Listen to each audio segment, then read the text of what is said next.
back. Yes, it's me. Balik lagi sama aku di sini, masih bersama Prapi Istiqomah.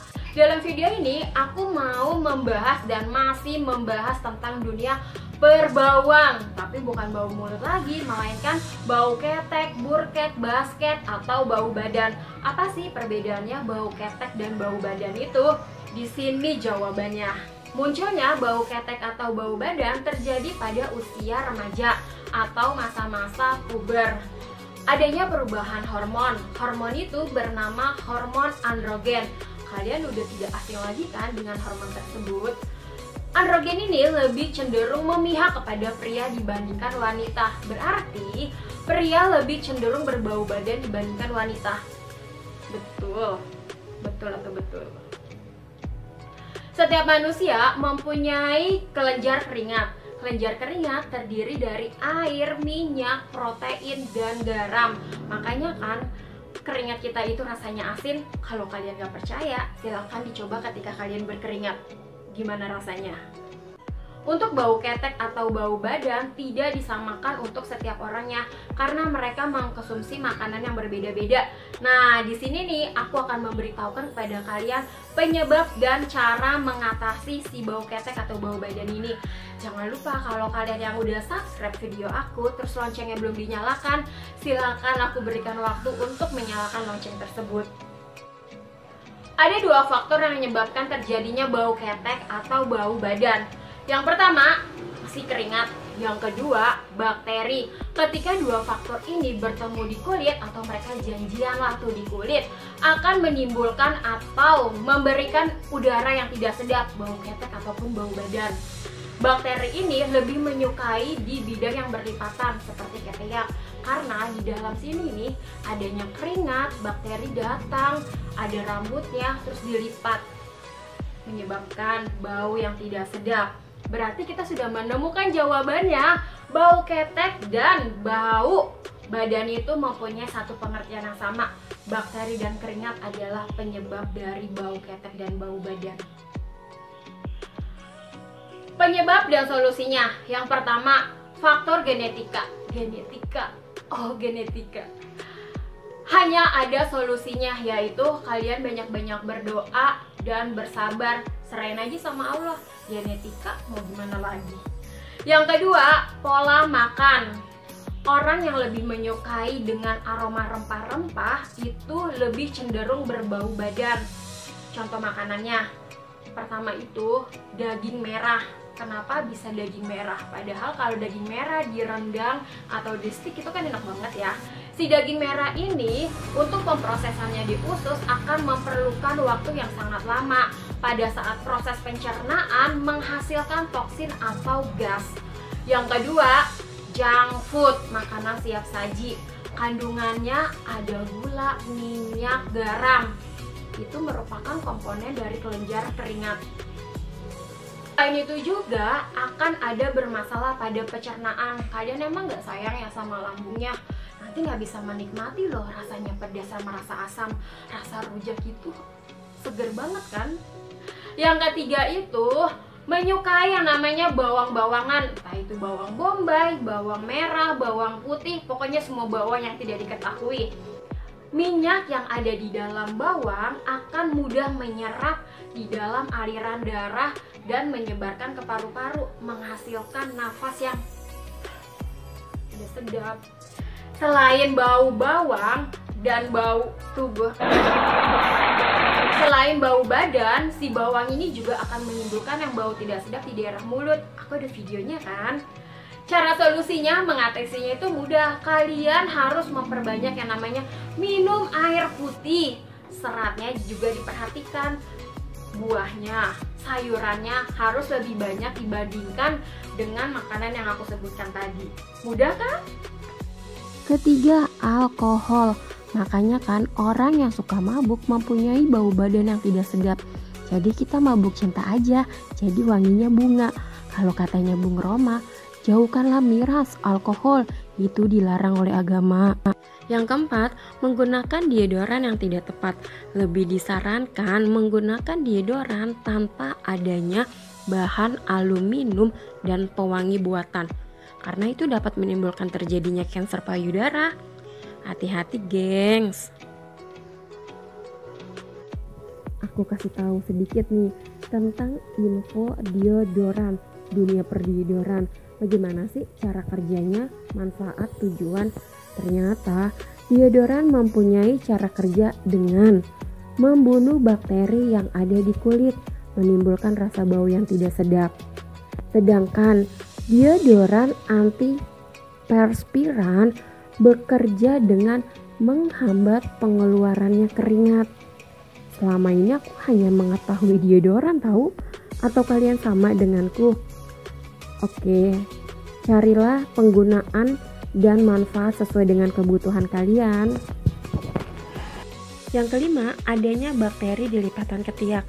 Jangan pernah menggunakan baju yang basah ataupun lembab. Udah sana ganti.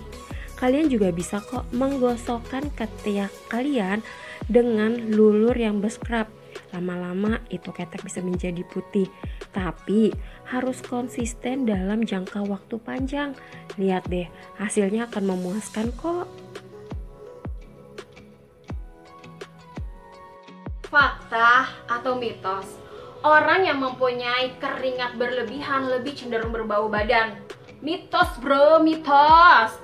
Karena setiap orang itu mempunyai pola makan yang berbeda. Belum tentu orang yang mempunyai keringat banyak si bakterinya hadir pada tubuh orang tersebut. Sebenarnya penyebab dan solusi bau badan dan bau ketek, Prapi, itu satu pengertian loh. Oke, bau badan atau bau ketek, biarkanlah orang medis yang akan menjelaskannya, bahkan melakukan penelitian. Kalau aku udah cukup sampai sini aja ya. Aku ngucapin banyak terima kasih buat kalian yang sudah nonton video aku atau yang sudah membutuhkan informasi yang aku berikan. Tapi aku belum selesai, aku akan memberitahukan kepada kalian solusi yang dari aku, bahkan pengalaman yang aku punya. Malu-maluin sih.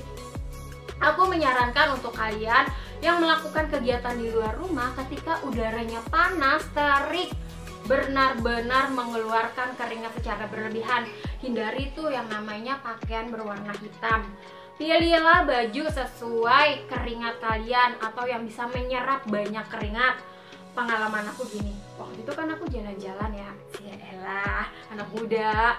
Terus jalan-jalan itu tuh bau badan kan, karena kita banyak aktivitas, terus lari sana kemari, bermain-main, pakai tuh baju warna hitam, terus agak-agak aromanya gimana gitu kan, ditarik lah sama teman, Prap, bau ketek lu gitu. Ya elah, sadis ya. Akhirnya lah panik dong, aduh gak enak dong, pas nyium sendiri emang sih ya baunya tuh rada-rada mengejutkan gitu. Aku cari kamar mandi, akhirnya dicuci pakai sabun nih si ketek, halus dikeringkan benar-benar sampai kering. Kalau kalian menyediakan deodoran, sampai kering dulu barulah deodoran itu dioleskan. Tapi kalau tidak ya udah polosan aja gitu. Jangan pernah menyemprotkan atau mengspray itu ketek kalian dengan minyak wangi. Tidak disarankan. Bayangin aja bau ketek atau bau badan aja kan udah agak enak, dicampur lagi dengan wangian, rasanya kayak apa? Kalau kalian ingin melakukan penyemprotan agar biar wangi, lakukanlah di urat-urat tertentu. Misalkan yang di nadi tuh, urat nadi itu akan memperlancarkan dan mewangikan karena dia mengalir darahnya di sini. Adanya tuh di telinga, yang nadi itu di bawah telinga. Terus yang ada dekat leher ini nih bekas operasi anakku, sama di sini. Jadi kalau semprot, prot. Coba deh kalian praktekkan. Fakta atau mitos? Orang yang suka mencukur bulu keteknya dapat mencegah atau menghilangkan bau badan. Jawabannya adalah fakta, karena bakteri badan. Jawabannya adalah fakta, karena bakteri senang berkembang di lipatan yang berbulu. Tapi kalau dicukur nanti rasanya gatel loh. Serba salah ya. Fakta atau mitos? Menggunakan sabun antiseptik atau antibakteri dapat mencegah menghilangkan bau badan di ketek atau di semuanya. Jawabannya adalah fakta, mencegah ya, bukan mengobati. Karena sabun antiseptik ini dapat menghambat perkembangannya si bakteri. disarankan oleh dokter, menggunakan sabun antiseptik atau antibakteri tidak digunakan seluruh tubuh. Nanti kulitnya bisa jadi kering. Hanya diperbolehkan di bagian tertentu, ketek, yang berlipatan lainnya. Misalkan ya, kalian sudah tahu nih penyebabnya seperti ini. Cara mengatasi, solusinya juga udah dipraktekkan. Tapi kok masih bau ketek aja ya atau bau badan? Terus harusnya gimana dan bagaimana, datangnya ke siapa? Silakanlah kalian mendatangi dokter spesialis kulit dan kelamin. Dokter akan memberikan atau mengobati penyebab bau ketek atau bau badan tersebut. Entah itu caranya seperti apa.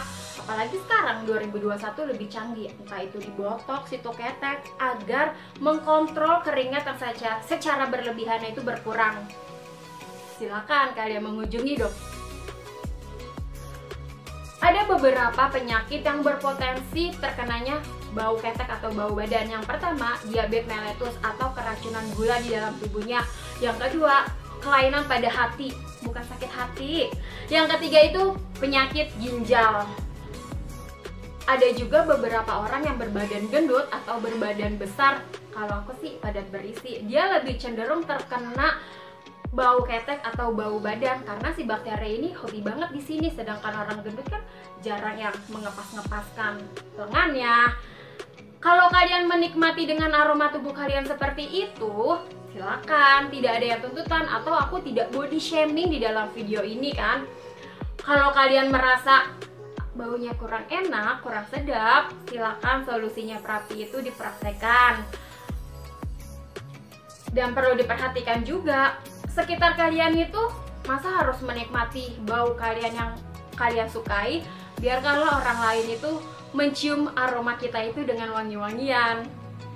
Contohnya ya, orang luar negeri atau berkulit putih, mereka itu kan mengkonsumsi yang namanya makanan olahan susu, entah itu keju atau susu. Kalau kita berdekatan dengan orang tersebut, orang bule itu akan tercium aroma keju. Terus kalau orang India, hai meredos, orang India itu kan lebih menyukai dengan aroma yang rempah-rempahnya sangat strong. Mereka itu hobi banget yang namanya makan bombay, makan bawang merah itu tuh yang secara langsung gitu loh, abis dikupas langsung dimakan. Hasilnya lah bau-bauan kemana-mana. Tapi mereka pede aja kan, tidak menghiraukan bau ketek gitu atau bau badan. Tapi karena mereka sih cakep-cakep, jadinya bau badan atau bau ketek menangnya dari cakepnya, ya nggak sih? Assalamualaikum.